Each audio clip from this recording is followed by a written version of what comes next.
بسم الله الرحمن الرحيم الحمد لله رب العالمين والصلاة والسلام على رسوله النبي الكريم أما بعد فأعوذ بالله السميع العليم من الشيطان الرجيم من همزه ونفخه ونفثه بسم الله الرحمن الرحيم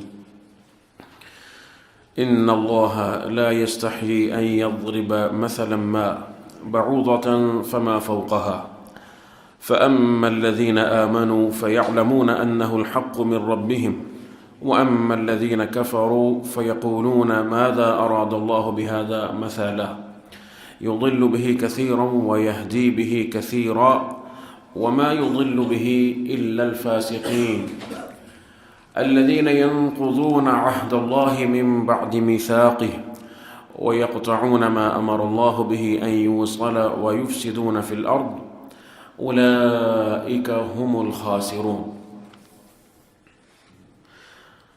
قرآن کریم کی امثلہ اور اللہ رب العزت نے جو مثالیں بیان فرمائی ہیں ان میں بہت ہی عظیم حکمتیں ہیں اور علم ہے، اور اسی طرح سے ان کے لیے دعوت ہے جو عقل سلیم رکھتے ہیں کہ وہ ان کے ذریعے اللہ رب العزت کی رحمت کو، اس کی عظمت کو اور اس کی معرفت کو پہنچ جائیں اور اس کی گہرائیوں کو معلوم کرنے کی کوشش کریں، کیونکہ یہ بہت بڑا علم ہے جو اللہ رب العزت نے ان مثالوں میں رکھا ہے۔ وَتِلْكَ الْأَمْثَالُ نَضْرِبُهَا لِلنَّاسِ وَمَا يَعْقِلُهَا إِلَّا الْعَالِمُونَ وَتِلْكَ الْأَمْثَالُ نَضْرِبُهَا لِلنَّاسِ لَعَلَّهُمْ يَتَفَكَّرُونَ، تو غور و فکر کرنے کی دعوت دی ہے، اور علماء کی شان بیان فرمائی ہے جو امثلہ پر غور کرنے کے بعد حقیقت تک پہنچتے ہیں، عبرت حاصل کرتے ہیں اور اپنا محاسبہ کر سکتے ہیں۔ ان اللہ لا یستحی ان یضرب مثلا ما، یقیناً اللہ رب العزت اس بات سے نہیں شرماتا، اس سے حیا نہیں کرتا ان یضرب مثلا ما، کہ وہ کوئی بھی مثال بیان کرے۔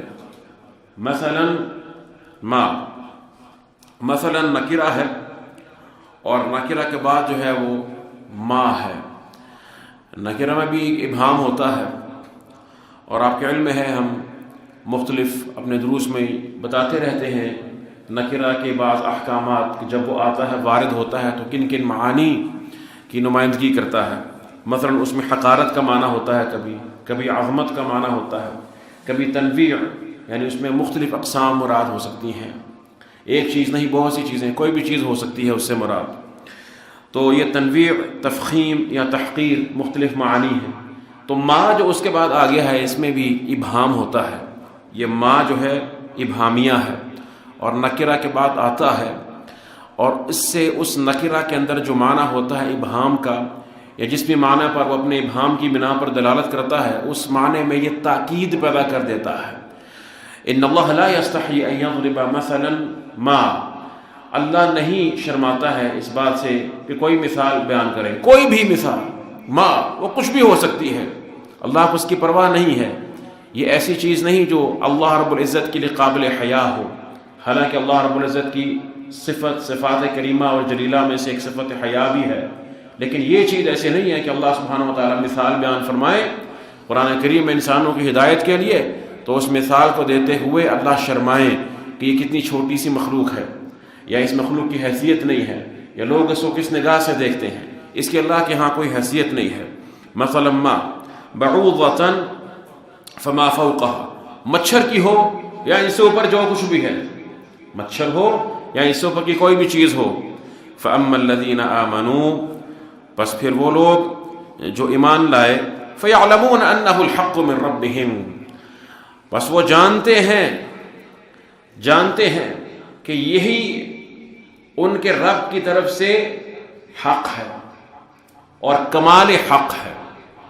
اس میں حصر بھی ہے، اور ال کی وجہ سے اس میں جو ہے وہ حق کے اکمال کا معنی بھی موجود ہے۔ تو وہ جانتے ہیں کہ یہی ان کے رب کی طرف سے حق ہے۔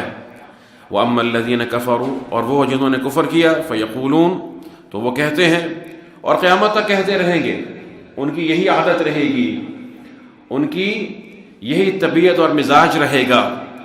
فیقولون ماذا اراد اللہ بہذا مثلا، اس کے ساتھ اللہ سبحانہ و تعالیٰ نے کیا ارادہ کیا ہے، کیا چاہا ہے بطور مثال پیش کر کے. یعنی یہ جو اللہ نے مثال دی ہے اس سے اللہ چاہتے کیا ہے، کیا مراد ہے اس سے.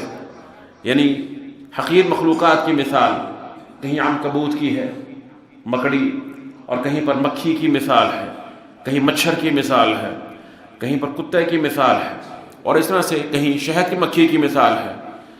تو خصوصاً یہاں پر جو عنکبوت اور ذباب، جو مکھی اور مکڑی کی مثالیں اللہ سبحانہ و تعالیٰ نے قرآن کریم میں دی ہیں، ان پر اعتراض وارد کیا. معترضین نے، مشرکین، یہود اہل کتاب میں سے، اور اسی طرح سے پھر منافقین بھی ان میں شامل ہوتے اس کو ہوا دینے اور ان شکوک و شبہات کو پھیلانے میں. خصوصاً آپ کے مدینہ ہجرت کے بعد یہ منافقین ایک گٹ جوڑ ہمیشہ سے رہا ہے اسلام کے خلاف، قرآن کریم کی حقانیت کے خلاف. مشرکین وہ اہل کتاب کے ہوں یا وثنی ہوں یا پھر منافقین ہوں، تو جملہ یہ تینوں اکٹھے ہو جاتے ہیں اس قسم کے پروپیگنڈا میں، اور وہ کہتے رہیں گے فیقولون ماذا اراد اللہ بہذا مثلا. ہاں جواب آتا ہے یضل بہ کثیرا، فرمایا کہ وہ اس کے ساتھ بہتوں کو گمراہ کر دیتا ہے، بہتوں کو وہ گمراہ کرتا ہے. ویہدی بہ کثیرا، اور بہتوں کو وہ ہدایت دے دیتا ہے.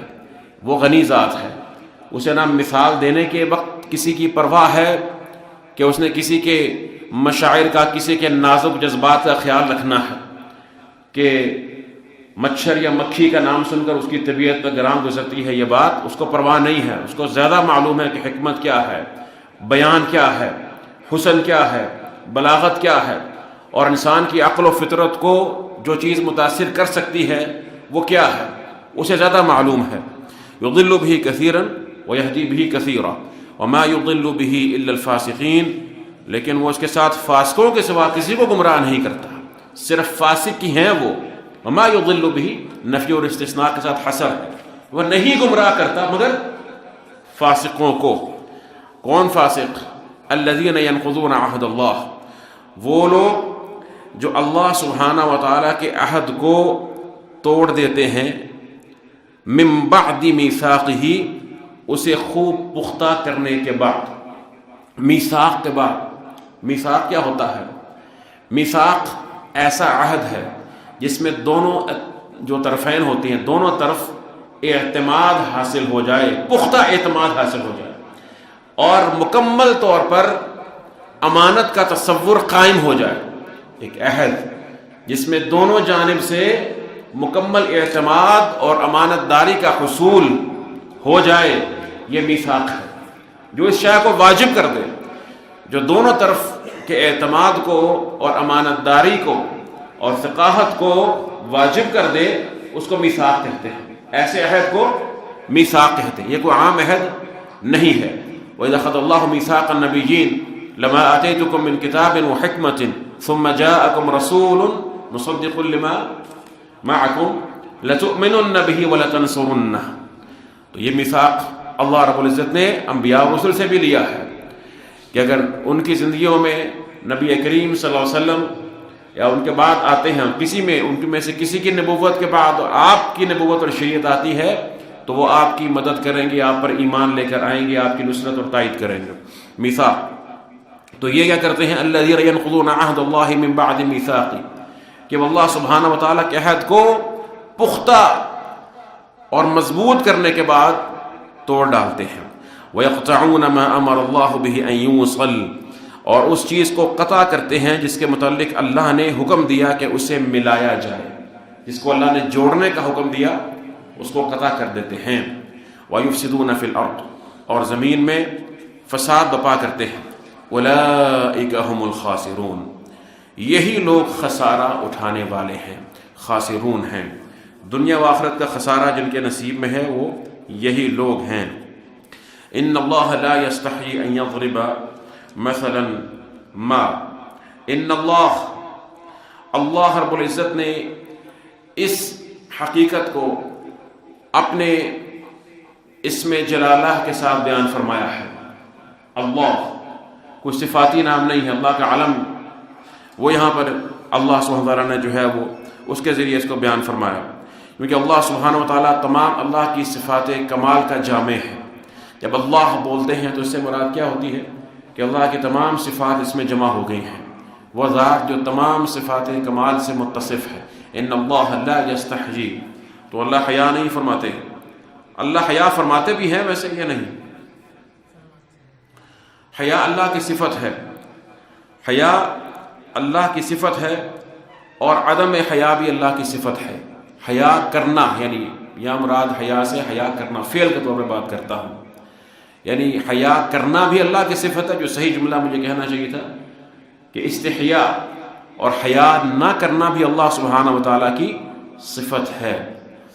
اور اللہ سبحانہ وتعالیٰ کی ایک صفت جس کے ساتھ اللہ سبحانہ وتعالیٰ متصف ہیں وہ حیا ہے، مطلقاً حیا اللہ کی صفت ہے، لیکن یہ حیا مخلوق کی حیا کی مانند نہیں ہے جو کبھی نقص اور ضعف کی بنا پر ہوتی ہے، جس میں کمزوری ہے، نقص اور عیب ہو سکتا ہے، جو قابل ملامت بھی ہو سکتی ہے۔ یہ اللہ سبحانہ وتعالیٰ کی حیا ہے جو ہر طرح کے کمال سے متصف ہے، جس میں صرف کمال ہے، کسی پہلو سے نقص نہیں ہے۔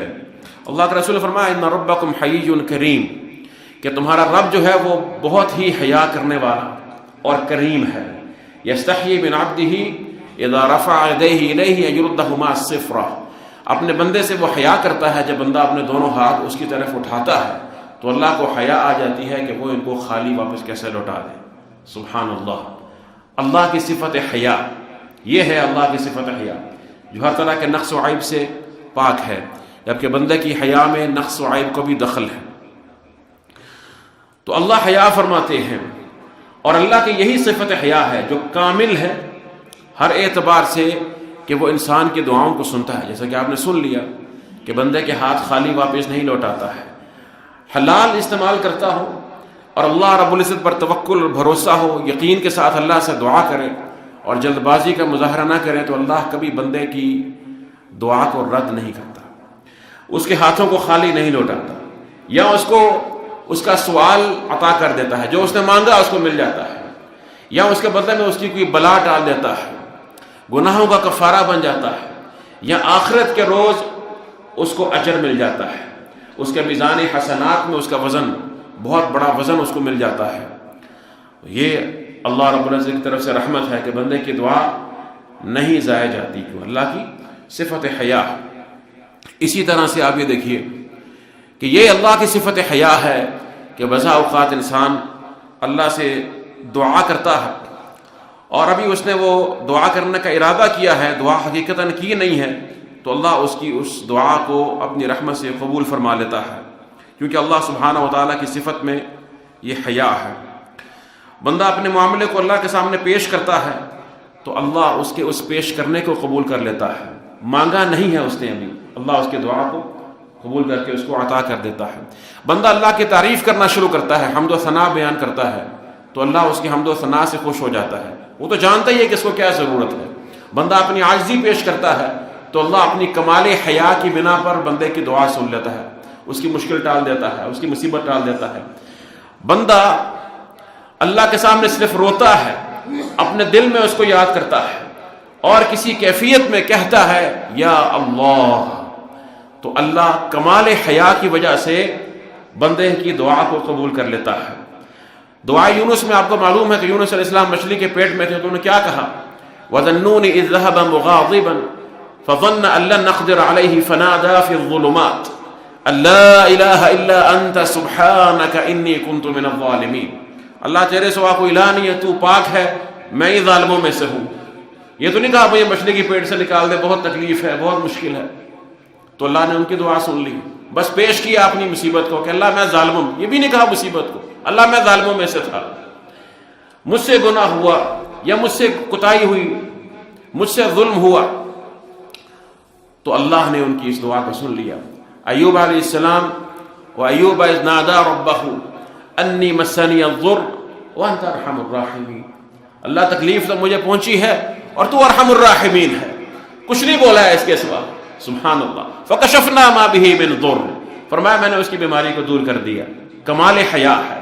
اور حیا کیا ہوتی ہے؟ سلف صالح میں ایک واقعہ آتا ہے کہ ایک لونڈی اپنے مالکوں کی شکایت کر کے رونے لگی. کہتی ہے کہ رات کو اٹھ کر میں تہجد کی نماز پڑھتی ہوں. یہ اس دور کی لونڈیوں کی بات ہے، اس دور کی لونڈیوں کے علم کی، ان کی معرفت باللہ کی مثال ہے. رونے لگی اور کہنے لگی کہ اللہ سبحانہ و تعالیٰ رات کو آتے ہیں آسمان دنیا پر، نزول فرماتے ہیں اور کہتے ہیں کوئی ہے سوال کرنے والا، میں اس کا سوال اس کو عطا کرتا ہوں. کوئی مغفرت طلب کرنے والا ہے تو میں اس کو معاف کرتا ہوں. کوئی مریض ہے اس کو شفا دیتا ہوں. تو اللہ سبحانہ و تعالیٰ نزول فرماتے ہیں ہمیں حیا نہیں آتی. کتنی عظیم عجیب بات ہے کہ مالک الملک ملک الملوک وہ دعوت دیتا ہے کہ کوئی ہے مجھ سے مانگے، اور یہ بندہ سوتا رہتا ہے. یہی بات حیا کے منافی ہے. اس لیے کہ انسان کی صفات میں سے بھی یہ صفت ہے حیا جو اللہ کو بہت پسند ہے. الحیاء شعبۃ من الایمان. اللہ کے رسول نے فرمایا کہ حیا ایمان کے عظیم شعبوں میں سے ایک شعبہ ہے، اور فرمایا کہ الایمان والحیاء قرنا جمیعا، کہ ایمان اور حیا دونوں کو آپس میں ملایا گیا ہے. ایک اٹھ جائے دوسرا خود ہی اٹھ جاتا ہے. اذا لم تستحی فاصنع ما شئت. جب تجھ میں حیا نہ رہے پھر جو تیرا جی چاہے کر. پھر کوئی انسان کی گناہ اور پستی کی اور اس کی ذلت کی انتہا نہیں رہتی، ہر انتہا میں گرتا ہے حیا کو چھوڑ کر. تو یہ اللہ سبحانہ و تعالیٰ کی صفت کمال ہے، اللہ کی حیا ہے. کسی شاعر نے کہا بہت خوبصورت، اس نے کہا کہ اذکر حاجتی ام قد کفانی حیاؤک ان شیمتک الحیاء اذا اثنى علیک المرء یوما کفاہ من تعرضہ الثناء. یعنی وہی مفہوم ہے اس کے اندر کہ بندہ تیری ثنا جب بیان کر دیتا ہے تو چونکہ تیری صفت تو کمال حیا ہے تو کبھی اس کی ثنا سے اور اس کی گریہ وزاری سے خوش ہو کر اس کو عطا کر دیتا ہے، اور اس کو مانگنے کی ضرورت نہیں پڑتی اور تیری حیا کافی ہو جاتی ہے. بندہ کسی کریم ذات کے پاس جائے اور اسے سوال کرے، کریم النفس انسان کے دروازے پر بیٹھ جائے اور وہ دروازہ کھولے، دروازے کو کھٹکھٹاتا رہے، وہ اپنی گہری نیند سے بیدار ہو، اس کے آرام میں مخل ہو، غصے سے بھرا وہ باہر نکلتا ہے، کسی انسان کو دیکھتا ہے اور اس کے چہرے پر لاچاری کے اور بے چارگی کے اثرات دیکھتا ہے، اس کو ترس آ جاتا ہے کہ نہیں دروازے پر آیا خالی ہاتھ نہیں لوٹانا. تو اللہ کے بارے میں کیا خیال ہے؟ سبحان اللہ، ارحم الراحمین ہے، جو جمیع رحم کو جو مخلوق کے اندر موجود ہے اس کو تخلیق کرنے والا ہے. ان اللہ لا یستحیی، تو فرمایا کہ اللہ حیا نہیں فرماتے. تو یہ اللہ کی صفت حیا ہے کہ اللہ حیا فرماتے ہیں. اسی طرح سے اللہ حیا نہیں بھی فرماتے. اللہ سبحانہ و تعالی حیا نہیں کرتے. بہت سے مقامات ہیں جہاں پر حیا کرنا معیوب ہے، مذموم ہے، جیسے کہ یہ مقام ہے. اور اس طرح سے حدیث میں آتا ہے، ام سلیم کا واقعہ ہے کہ وہ نبی کریم صلی اللہ علیہ وسلم کے پاس تشریف لائیں جبکہ حضرت عائشہ موجود تھیں، آپ کے پاس بیٹھی ہوئی تھیں. فقالت لہ، تو کہنے لگیں یا رسول اللہ ان اللہ لا یستحیی من الحق ارأیت المرأة ترى في النوم ما يرى الرجل افتغتسل من ذلك؟ فقال لها رسول اللہ صلی اللہ علیہ وسلم نعم. اللہ کے رسول، اللہ حق بیان کرنے سے حیا نہیں کرتا. کیا عورت اگر مرد کے مانند خواب میں دیکھے جو کچھ کہ مرد دیکھتا ہے اور اس پر جو ہے وہ اس اعتبار سے احتلام ہو جائے تو کیا اس پر غسل واجب ہے؟ غسل کرے گی؟ فرمایا ہاں وہ غسل کرے گی. اللہ حق بیان کرنے سے حیا نہیں کرتا. ان اللہ لا یستحیی ان یضرب مثلا. مشرکین اور یہود اور خصوصاً مشرکین جن کے معہود میں یہ قرآن اترا، ان کو اس بات کا علم تھا کہ مثالیں دی جاتی ہیں، فصحاء کے کلام میں مثالیں ہوتی ہیں. بات کو سمجھانے کا ایک بہت مؤثر ذریعہ ہے مثال. اور ان کے ہاں اس قسم کے محاورے موجود تھے. اجرأ من ذبابہ، اطیش من فراشہ، اضعف من بعوضہ. مچھر سے زیادہ کمزور ہے، پتنگے سے زیادہ یہ اچھل کود کرنے والا ہے اور جذبات کی رو میں بہنے والا ہے. یہ ان کے ہاں تصورات موجود تھے. لیکن چونکہ اعتراض کرنا تھا، جس نے اعتراض کرنا ہوتا ہے وہ صرف اعتراض کرتا ہے، اس کے پاس علم نہیں ہوتا. اس لیے آپ غور کیجئے ذرا آیت میں فرمایا فَأَمَّا الَّذِينَ آمَنُوا فَيَعْلَمُونَ. جو ایمان والے ہیں وہ تو علم رکھتے ہیں. وَأَمَّا الَّذِينَ كَفَرُوا فَيَقُولُونَ. وہ بولتے ہیں، بس منہ سے بولنا ہے، بولتے رہتے ہیں، اعتراض کرتے رہتے ہیں، عقل نہیں ہے. فَيَعْقِلُونَ وَيَعْلَمُونَ تو نہیں ہے نا، ان کا صرف قول ہوتا ہے زبان سے، دل میں اس کا علم نہیں ہے. ان اللہ لا یستحیی ان یضرب مثلا ما، کوئی بھی مثال، بعوضۃ، یہ بعوضہ جو ہے یہ بیان ہے اس مثل کا جو پہلے آیا ہے، ان یضرب مثلا، اللہ کوئی بھی مثال دے. اب کوئی بھی مثال میں اس کا جو بیان ہو رہا ہے، اب اس کی ایک قسم اس مثال کی وہ کیا ہے؟ مچھر کی مثال دی ہے، بعوضۃ. یہاں پر جو ہے پھر ایک سوال پیدا ہوتا ہے جو کسی کے ذہن میں تشکیک پیدا کر سکتا ہے کہ مچھر ہی کی مثال کیوں؟ تو مچھر ایک حقیر ترین مخلوق ہے، یہ بات تو واضح ہے. اسی بنا پر کفار نے بھی اعتراض کیا. مچھر اتنا حقیر ہے کہ اس کو قتل کرنے والے کو بھی جو ہے وہ قابل مذمت نہیں سمجھا جاتا کہ مچھر کو مار دیا ہے. کہتا ٹھیک ہی کیا ہے. چینٹیوں کو مار دے، چینٹی بھی چھوٹی سی مخلوق ہے، تو اعتراض کرنے والا اعتراض کرتا ہے کہ نہیں مارنا تھا، ظلم کیا ہے. کسی اور کیڑے کو مار دے تب بھی اعتراض ہوتا ہے. مچھر کو مارنے والے کو کوئی کچھ نہیں کرتا، کیوں مارا؟ اچھا ہی ہوا مچھر، بلکہ اس کا انتظام کرتے ہیں ہم لوگ کہ مچھر سے جان چھوٹ جائے. اس کی حقارت ہے، اس کی حیثیت ہی نہیں ہے. اس حد تک وہ حقیر مخلوق ہے. سبحان اللہ، اللہ نے اس حقیر ترین مخلوق کی مثال دی ہے. ان اللہ لا یستحیی ان یضرب مثلا ما بعوضۃ فما فوقها، فرمایا کہ وہ مچھر ہو، یا پھر فرمایا کہ اس سے اوپر کوئی چیز ہو. مچھر کی حقارت تو معلوم ہے، اور اللہ سبحانہ و تعالیٰ نے بھی جب دنیا کی حقارت کی مثال دی ہے تو مچھر سے ہی دی ہے، اور بلکہ مچھر کے پر سے دی ہے. لو كانت الدنيا تعدل عند الله جناح بعوضة ما سقى كافرا منها شربة ماء، اگر اللہ کی نگاہ میں مچھر کے پر کے برابر بھی دنیا کی حیثیت ہوتی ہے، اگر اللہ کی نگاہ میں مچھر نہیں، فما فوقها، مچھر سے اوپر کوئی چیز. یہ فوق جو ہے نا، یہ اوپر نیچے دونوں کی طرف آ جاتا ہے. یہ بڑا اس میں ابہام ہوتا ہے، اور یہ بغیر اضافت کے استعمال نہیں ہوتا. جس اسم کی طرف یہ مضاف ہوتا ہے نا، اس اسم سے معنی اخذ ہوتا ہے کہ یہاں اوپر مراد ہے کہ نیچے مراد ہے. یعنی اوپر سے مراد کیا ہوگا؟ ہمارے کیس میں جو مثال ہمارے سامنے ہے، اوپر سے مراد ہوگا کہ مچھر سے بڑی کوئی چیز. اوپر سے مثال یہ ہوگا. اور اگر اس کو یعنی اوپر کی طرف اگر فوق لیں اور اگر نیچے کی طرف فوق لیں تو اس سے مراد ہوگی کہ مچھر سے بھی زیادہ حقیر کوئی چیز. بات سمجھ آ رہی ہے آپ کو؟ یعنی فوقیت کا معنی کس پہلو سے لینا ہے. اگر بڑے پن میں لینا ہے تو مچھر سے اوپر کی چیز بھی ہو سکتی ہے، اور اگر حقارت میں فوقیت ہے، دونیت میں فوقیت ہے، تو اس سے مراد کیا؟ حقیر، اس سے بھی کوئی نچلی چیز. لو كانت الدنيا تعدل عند الله جناح بعوضة ما سقى كافرا منها شربة ماء، تو اگر یہ مچھر کے پر کے برابر حیثیت ہوتی دنیا کی اللہ کی نگاہ میں، فرمایا کافر کو یہاں سے پانی کا گھونٹ اللہ نہ پلاتا، پانی کا گھونٹ بھی نہ ملتا. وجعلنا من الماء كل شيء حي، جس سے ہر جاندار کا وجود ہے. فما فوقها، یا ان سے اوپر کوئی چیز. اوپر کہاں تک جائیں گے؟ بڑی سے بڑی مخلوق لے لیجئے، اللہ کے ملائکہ ہیں نا، ان میں سے ایک فرشتے کے بارے میں اللہ کے رسول نے فرمایا کہ اذن لی ان احدث عن ملک من ملائکۃ اللہ من حملۃ العرش، کہ مجھے اجازت دی گئی ہے اللہ رب العزت کی طرف سے کہ میں تمہیں اللہ کے ملائکہ میں سے ایک فرشتے کے بارے میں بتاؤں. وہ کون سے ملائکہ؟ جنہوں نے اللہ کے عرش کو اٹھایا ہوا ہے. حملۃ العرش میں سے وہ جو ملائکہ ہیں ان میں سے ایک ملک کے بارے میں مجھے اجازت دی گئی کہ میں تمہیں بتاؤں. فرمایا انما بین شحمۃ اذنہ الی عاتقہ مسیرۃ 700 عام، کہ اس کی کان کے لو سے اس کے یہاں پر کندھے تک کا جو فاصلہ ہے وہ 700 سال کی مسافت ہے. اور دوسری حدیث میں آتا ہے کہ اس کے پاؤں جو ہیں وہ 7ویں زمین تک ہیں، اور اس کا کندھا جو ہے اس کے وہ برابر ہے. سبحان اللہ، یہ وہ فرشتہ ہے ایک. اس کے کان کی لو سے لے کر یہاں تک مونڈے تک کا جو فاصلہ ہے 700 سال کی مسافت ہے.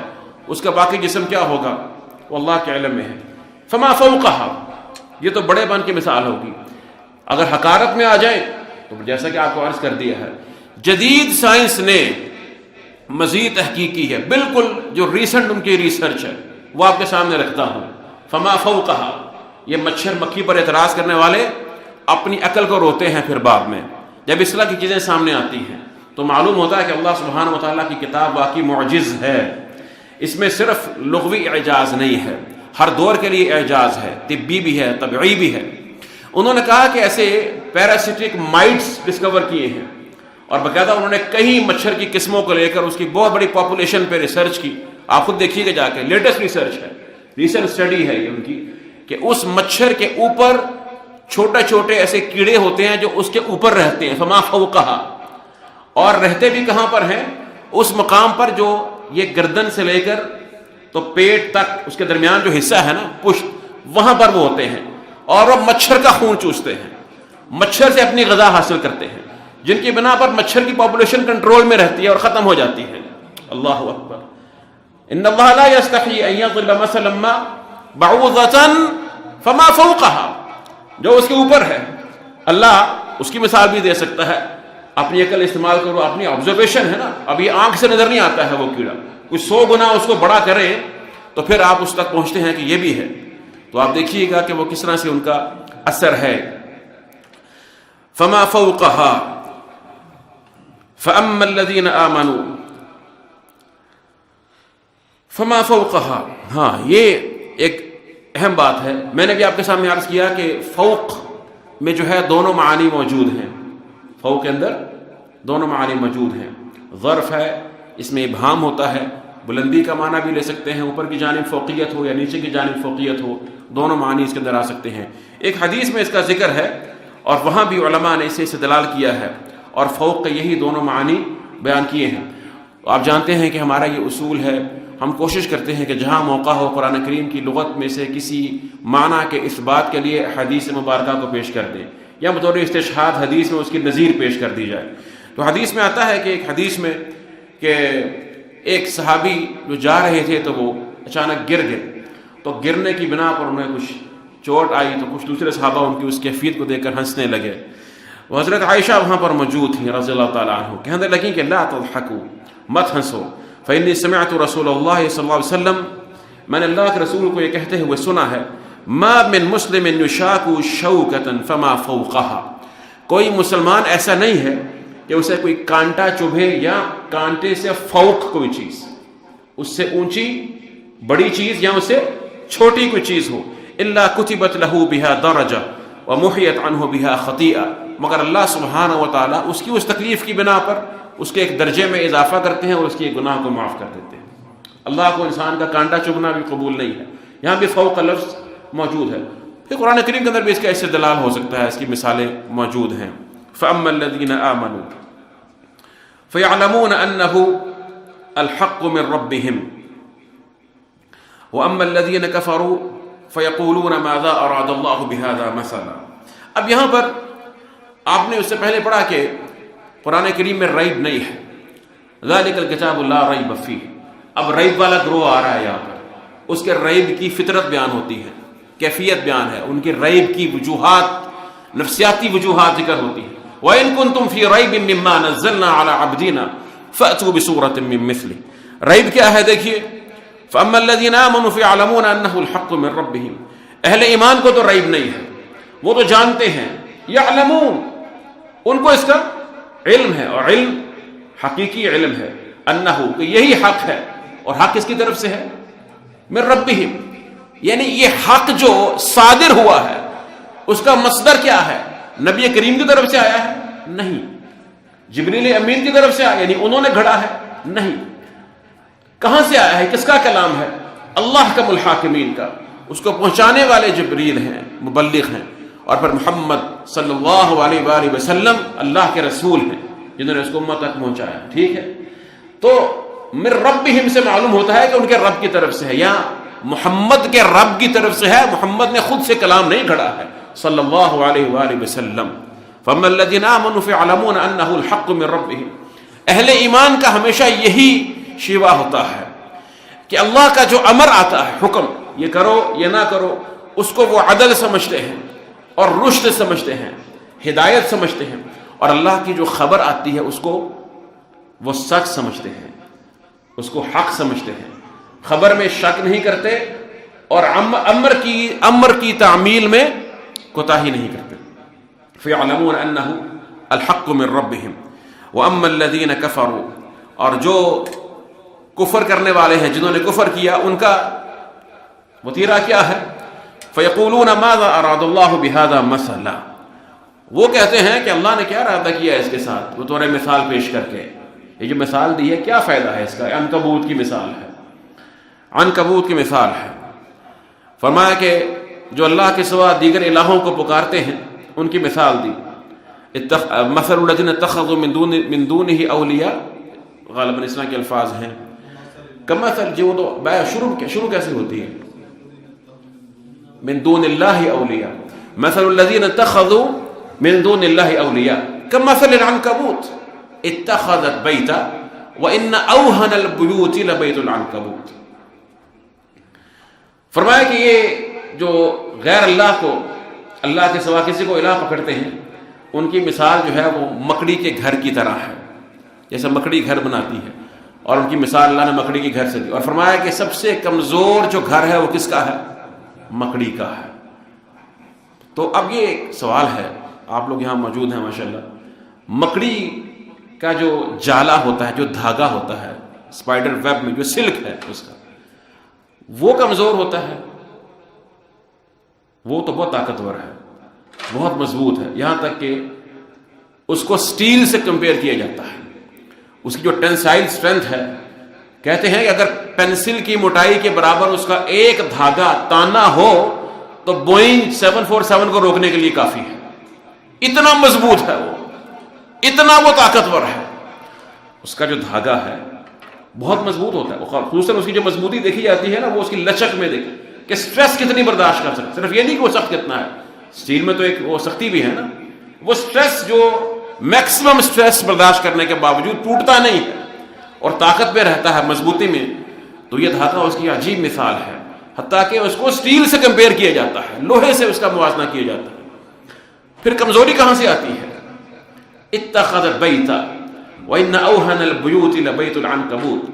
اب جس کے پاس عقل ہو نا، بلکہ عقل سے پہلے ایمان ہو، کیونکہ اللہ قرآن میں فرماتا ہے من یؤمن باللہ یہدی قلبہ. جو اللہ پر ایمان لاتا ہے اللہ اس کے دل کو ہدایت دے دیتا ہے. یہ بات سمجھیے، پہلے ایمان ہے. عقلی تقاضوں پر پہلے چیزوں کو پورا اتارنے کی کوشش کرنے والا کبھی ایمان تک نہیں پہنچتا ہے. نمازیں 5 کیوں ہیں؟ کیا عقلی جواب ہے؟ حجر اسود کو بوسہ کیوں دیا جاتا ہے؟ طواف کیوں چکر 7 لگائے جاتے ہیں؟ کیوں گھوما جاتا ہے؟ اور دیگر یہ کنکریاں، جمعرات کو جو کنکریاں مارتے ہیں، کیوں مارتے ہیں؟ ٹھیک ہے، وہ تو امور غیبیہ میں سے اللہ نے بتا دیا نا. عقلی توجہ کیا کریں گے اس کی؟ پتھر مار رہے ہیں اس کو، کیوں؟ تو ایمان کس کا نام ہے؟ اللہ اور اللہ کے رسول کی بات کو مان لینے کا، عقل کو جھکا دینے کا نام ہے. عقل میں آئے نہ آئے، ایمان اس کا نام ہے. اس کو جب معلوم ہو گیا کہ یہ بات اللہ اور اللہ کے رسول کی طرف سے ہے اور آپ اللہ کے سچے رسول ہیں، بس ختم ہوگی بات.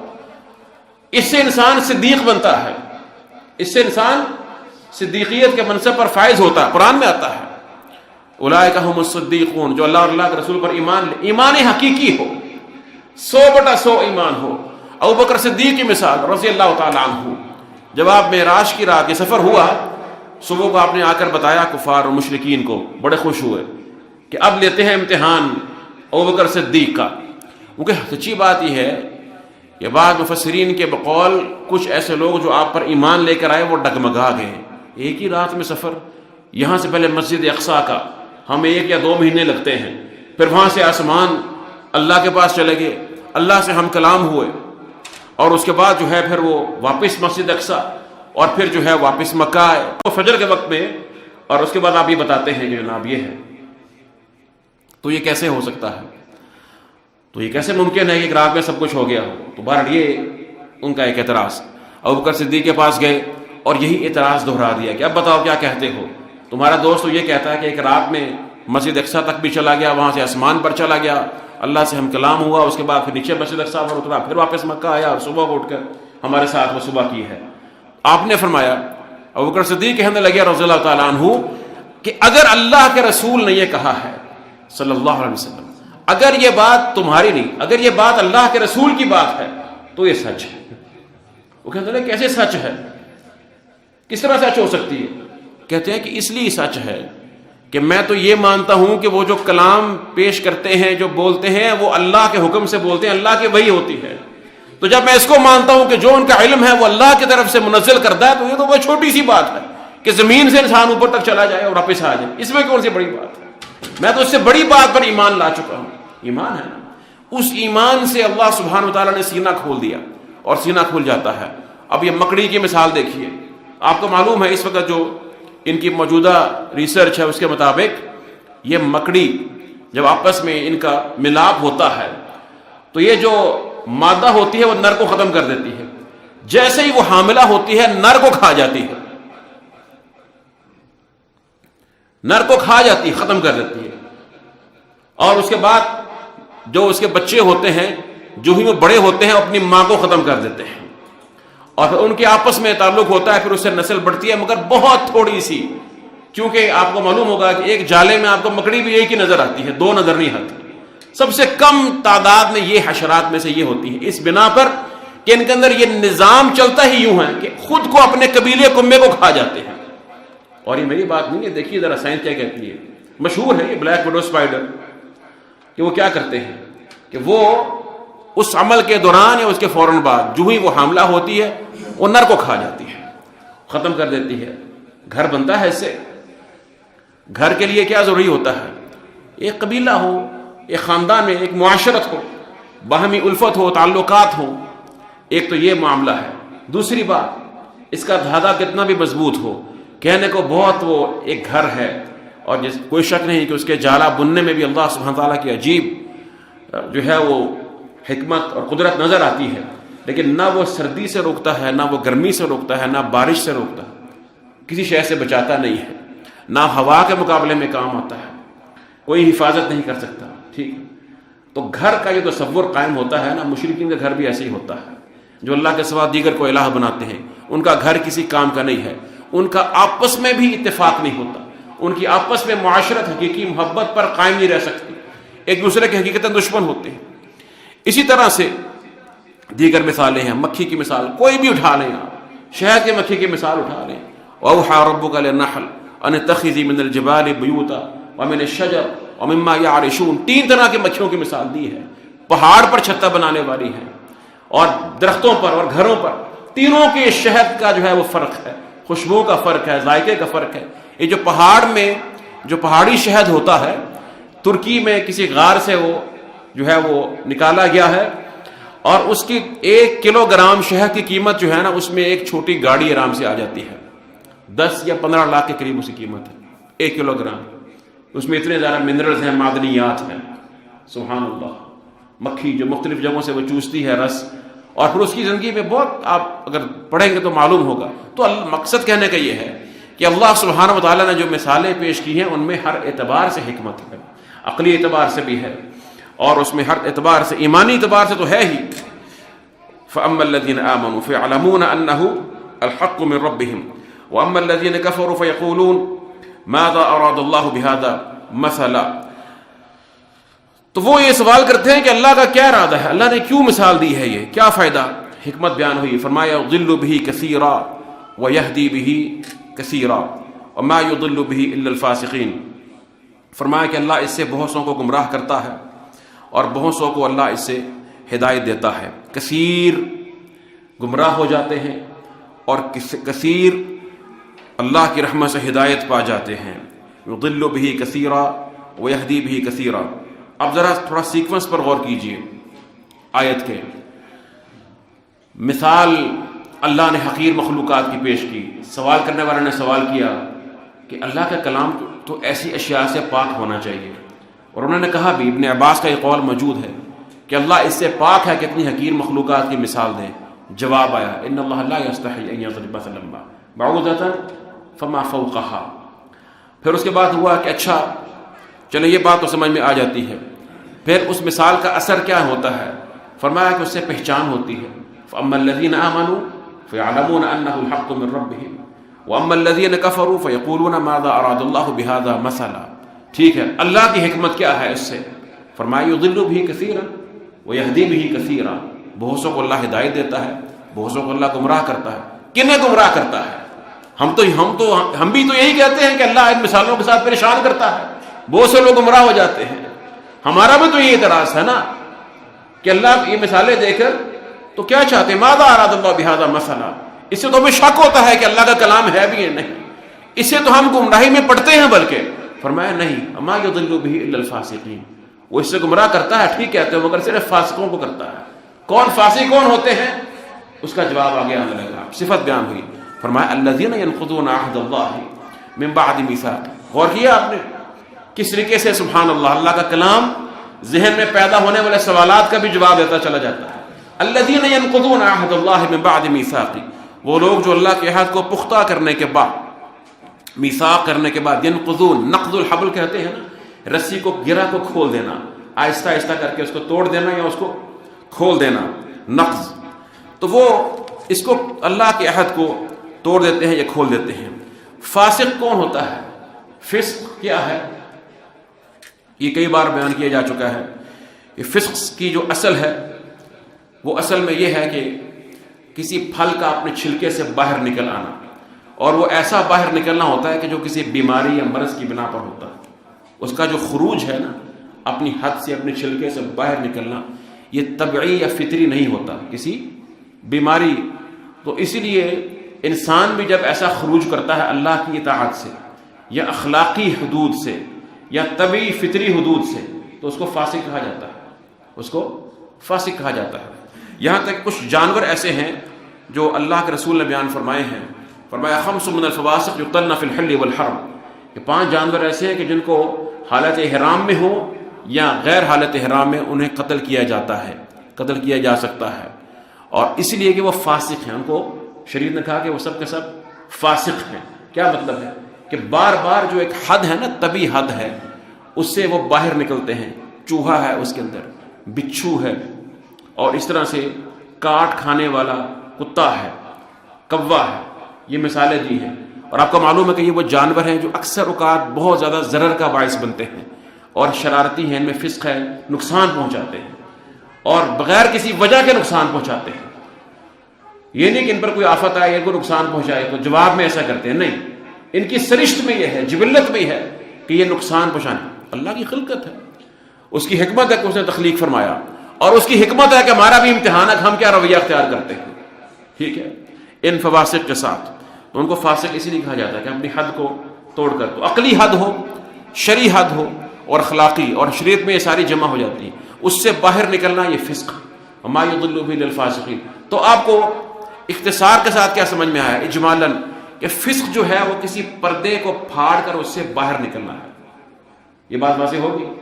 اس معنی کو آپ نے ذہن میں رکھنا ہے. فسق کیا ہے؟ حیا کے، اخلاق، شریعت کے پردے کو پھاڑ کر باہر نکل جانا، یہ فسق ہے. شیطان کے بارے میں فرمایا فَفَسَقَ عَنْ أَمْرِهِ، کہ وہ اللہ کے امر سے فسق کر گیا، باہر نکل گیا. اللہ نے سورہ اعراف میں فرمایا وَمَا وَجَدْنَا لِأَكْثَرِهِم مِّنْ عَهْدٍ وَإِن وَجَدْنَا أَكْثَرَهُمْ لَفَاسِقِينَ. آیت نمبر 102 ہے سورۃ الاعراف کی، ذرا دیکھیے گا. فرمایا کہ ہم نے ان میں سے اکثر کے اندر کوئی عہد نہیں پایا، بلکہ ہم نے ان کو فاسق پایا. عہد کیا کرتا ہے؟ بند کرتا ہے نا، آپ کو باندھتا ہے.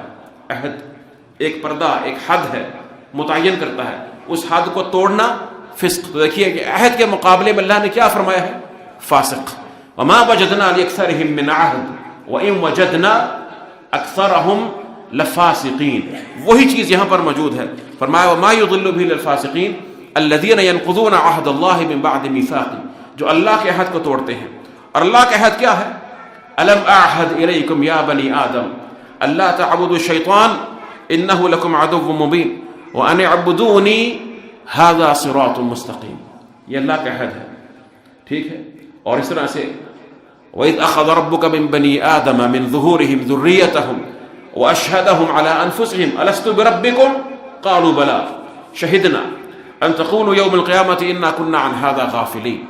کہ اللہ سبحانہ وتعالیٰ نے عالم ارواح میں ہماری روحوں سے یہ عہد لیا جس کو وعدہ الست کہا جاتا ہے، اپنی ربوبیت کا. تو ہم سب نے اقرار کیا، وہاں پر اقرار کیا، یہ عہد ہے. تو دنیا میں آ کر انسان اس عہد کو، فطری عہد کو بھی فراموش کر دیتا ہے. شریعت تو بعد میں آتی ہے نا، فطرت کے اندر بھی اللہ کے توحید کا یہ عہد موجود ہے، اس کی بھی نفی ہوتی ہے. فرمایا الذین ینقضون عہد اللہ من بعد میثاقہ ویقطعون ما امر اللہ بہ ان یوصل، اور قطع کر دیتے ہیں اس چیز کو جس کو اللہ نے حکم دیا ہے کہ اس کو ملایا جائے. کس کو اللہ نے حکم دیا ہے ملانے کا، اور کس کو منع کیا ہے کہ وہ قطع نہ کیا جائے؟